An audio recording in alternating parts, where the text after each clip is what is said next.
SpongeBob SquarePants is a show that is near and dear to the hearts of many, myself included. A day doesn't go by that I can't help but think of that plucky young sponge and the countless quotes that my brother and I memorized, much to the confusion and probable frustration of our parents. And with the recent release of Battle for Bikini Bottom Rehydrated, my love for the series has been, well, rehydrated. Yeah, I'm in that category of people that have been wanting a remastered version of this game for ages, and I was very excited to play it again. Last of Us 2? Get out of here! I want to kill some robots with bubbles! So being the obvious man-child that I am, one could infer that it doesn't take much thought for me to come up with an answer to that age-old question. What is my favorite episode of SpongeBob? So I think now is a great time to explain why my favorite is my favorite, other than simply saying that the funny sponge man makes me laugh the hardest here, therefore it is good.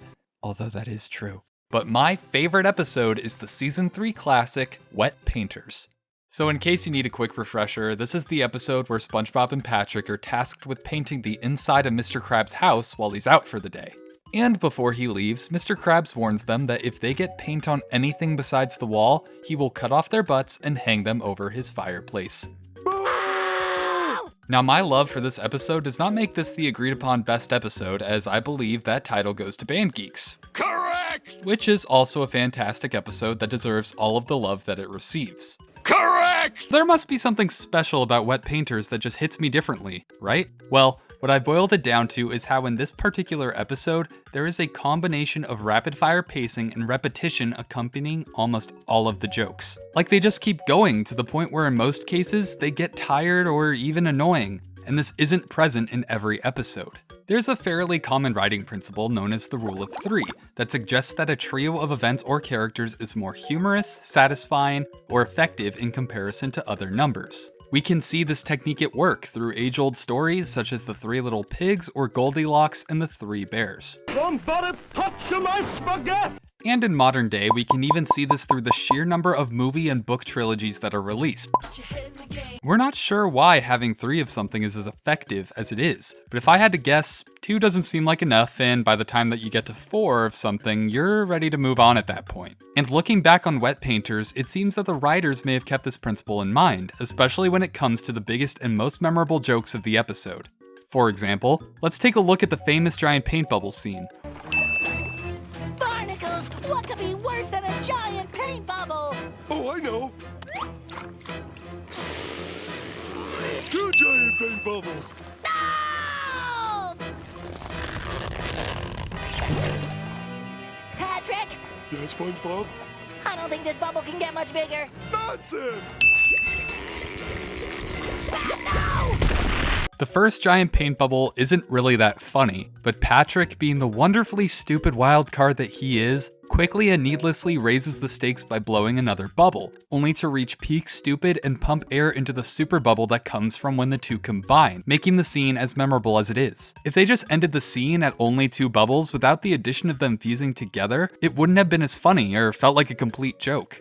Like, we would have instinctively known that it probably could have gone a little bit farther, or rather, if they kept adding more and more paint bubbles, the joke would have definitely overstayed its welcome and we would have gotten annoyed by the lack of a quicker payoff.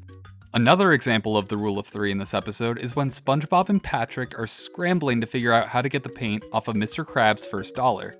They think to switch it out with a replacement, but Patrick is once again beaten by his own stupidity and inserts the new dollar into a candy machine. No! Why did you put it? Ah! Grab it, Pat! Grab it! Hurry! Hurry!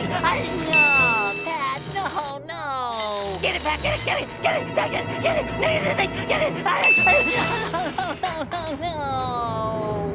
What I really enjoy about this example, in comparison to the giant paint bubble scene, is that it plays a lot more subtly.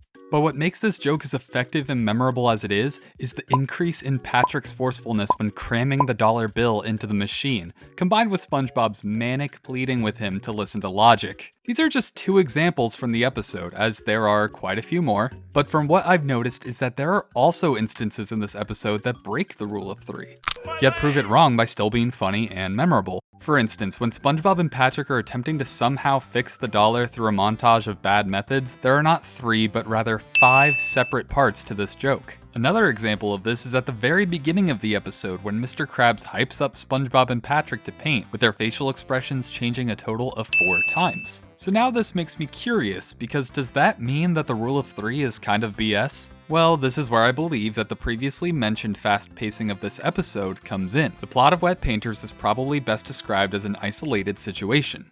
After all, it takes place almost entirely at Mr. Krabs' house, and there is never a reason for them to go anywhere else, which presents both an issue and an opportunity to mine the location for every comedic possibility, the biggest coming from everything Mr. Krabs owns, which is explicitly stated at the beginning of the episode. Like, why would Mr. Krabs have a fully stocked candy machine in his house, other than the fact that it just gives him yet another opportunity to get money from people who just come over to visit? Not every single joke pushes the plot further, but acts more so as a reaction to the situation that the characters find themselves in. It's essentially padding, but damn is it good padding. Which is why I think it's important to end this video by referring you to a 5-minute cut of the episode, which has been uploaded to YouTube by the official SpongeBob SquarePants channel. When I decided that I wanted to discuss this specific episode, I watched it to refresh my memory. That, however, was a bad decision because it cuts out so much of what I believe makes this episode as great as it is. You still get the whole story, but it just isn't nearly as funny compared to the original cut, which I just find extremely interesting for some reason. It just shows how much the entire episode relies on the repetitive nature of its jokes. So go check it out if you're curious to see what I'm talking about here. Or better yet, go watch the full episode because it's fantastic and I want it to be appreciated for the art that it is. And it's sweet, sweet, sweet victory, yeah. And it's ours for the taking. It's ours for the fight.